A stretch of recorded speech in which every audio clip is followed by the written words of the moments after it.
Good morning प्यारे बच्चों, हार्दिक स्वागत है आपका हमारे यूट्यूब चैनल स्टडी क्लास में। तो बच्चों, आज का टॉपिक आप सभी के लिए बहुत ही वेरी मोस्ट इंपॉर्टेंट होने वाला है।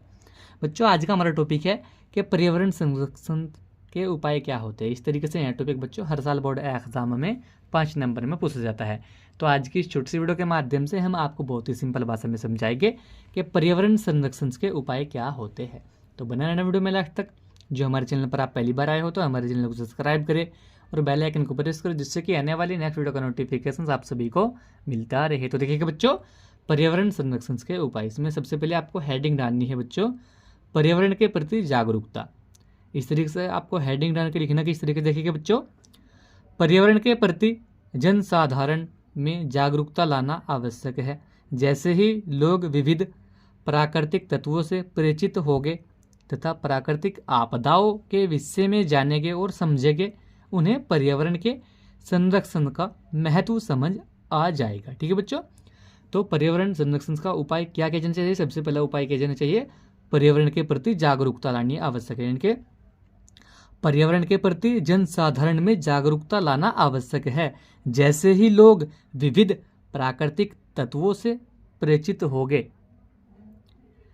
तथा प्राकृतिक आपदाओं के विषय में जानेंगे और समझेंगे, उन्हें पर्यावरण के संरक्षण का महत्व समझ आ जाएगा। ठीक है बच्चों, इसी के साथ में आपको दूसरी हेडिंग डालनी है, प्राकृतिक संसाधनों का योजनाबद्ध विदोहन। ठीक है बच्चों, तो पर्यावरण संरक्षण का यह भी उपाय होना चाहिए क्या, प्राकृतिक संसाधनों का योजनाबद्ध विदोहन होना से भी पर्यावरण संरक्षण का उपाय किया जा सकता है। इसमें लिखना किस तरीके से देखिएगा बच्चों, प्राकृतिक संसाधनों के संरक्षण पर ही पर्यावरण का संरक्षण निर्भर करता है।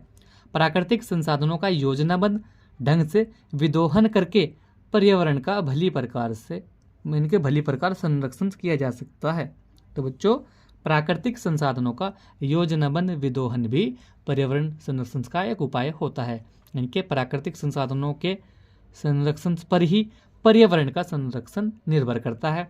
प्राकृतिक संसाधनों का योजनाबद्ध ढंग से विदोहन करके पर्यावरण का भली प्रकार संरक्षण किया जा सकता है। ठीक है बच्चों, इसी के साथ में आपको तीसरी हेडिंग डालनी है, पर्यावरणीय शिक्षा की व्यवस्था। तो पर्यावरणीय शिक्षा की व्यवस्था भी पर्यावरण संरक्षण का एक उपाय होता है बच्चों। इसमें लिखना किस तरीके से आपको देखेंगे, पर्यावरण के संरक्षण के लिए आवश्यक है कि लोगों को पर्यावरण से संबंधित शिक्षा दिलाई जाए, जिससे लोग पर्यावरण के संरक्षण का महत्व समझ सके और कार्य में अपनी सुनिश्चित भागीदारी निभाए। ठीक है बच्चों, तो पर्यावरणीय शिक्षा की व्यवस्था भी पर्यावरण संरक्षण का एक उपाय होता है। किस तरीके से इनके पर्यावरण के संरक्षण के लिए आवश्यक है कि लोगों को पर्यावरण से संबंधित शिक्षा दिलाई जाए, जिससे लोग पर्यावरण के संरक्षण का महत्व समझ सके और कार्य में अपनी सुनिश्चित भागीदारी निभाए। ठीक है बच्चों, इसी के साथ में आपको चौथी हेडिंग डालनी है बच्चों,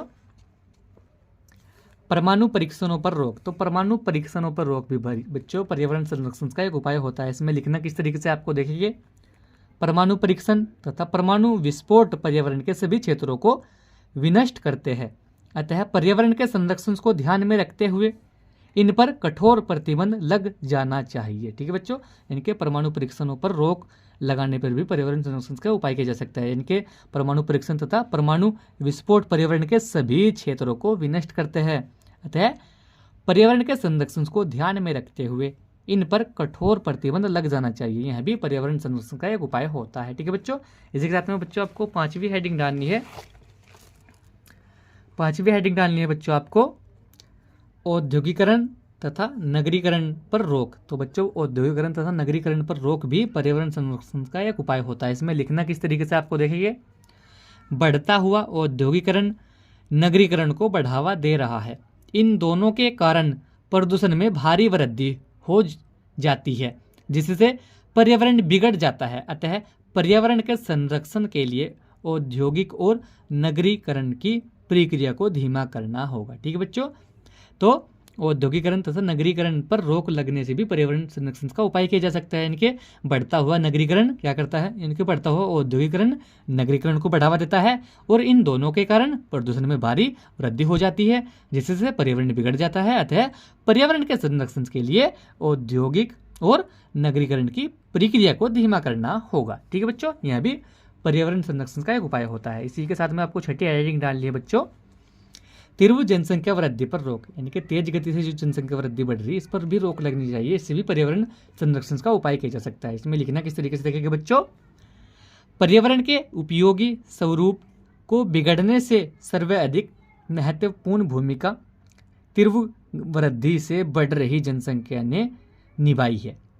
बढ़ती जनसंख्या के कारण प्रदूषण बढ़ता है जो पर्यावरण के उपयोगी स्वरूपों यानी कि स्वरूप को नष्ट कर डालता है। अतः कहावत है कि जनवृद्धि रोको, पर्यावरण स्वतः सुरक्षित हो जाएगा। ठीक है बच्चों, यानी कि तीव्र जनसंख्या वृद्धि पर रोक, यानी कि जब तेज गति से जनसंख्या वृद्धि पर रोक लग जाएगी, जो तेज गति से जनसंख्या बढ़ रही है उस पर रोक लग जाएगी तो पर्यावरण संरक्षण के उपाय किए जा सकते हैं। यानी कि पर्यावरण के उपयोगी स्वरूप को बिगड़ने से सर्वाधिक महत्वपूर्ण भूमिका कौन निभा रहा, तीव्र जनसंख्या के तेज गति से बढ़ती हुई जनसंख्या ने निभाई है। ठीक है बच्चों, बढ़ती जनसंख्या के कारण प्रदूषण बढ़ता है जो पर्यावरण के उपयोगी स्वरूप को नष्ट कर डालता है। अतः कहावत है कि जनवृद्धि रोको, पर्यावरण स्वतः सुरक्षित हो जाएगा। ठीक है बच्चों, तो आज की वीडियो में यही था बच्चों कि पर्यावरण संरक्षण के उपाय क्या होते हैं, क्योंकि बच्चों यह टॉपिक हर साल बोर्ड एग्जाम में 5 नंबर में पूछा जाता है। तो हमने आपको बहुत ही सिंपल भाषा में समझाया कि पर्यावरण संरक्षण के क्या उपाय होते हैं। तो आज की वीडियो में यही था। वीडियो कैसा लगा, वीडियो को लाइक कमेंट शेयर करें। मिलते हैं ऐसे ही अगले कोई नेक्स्ट वीडियो में, तब तक के लिए bye bye, have a nice day.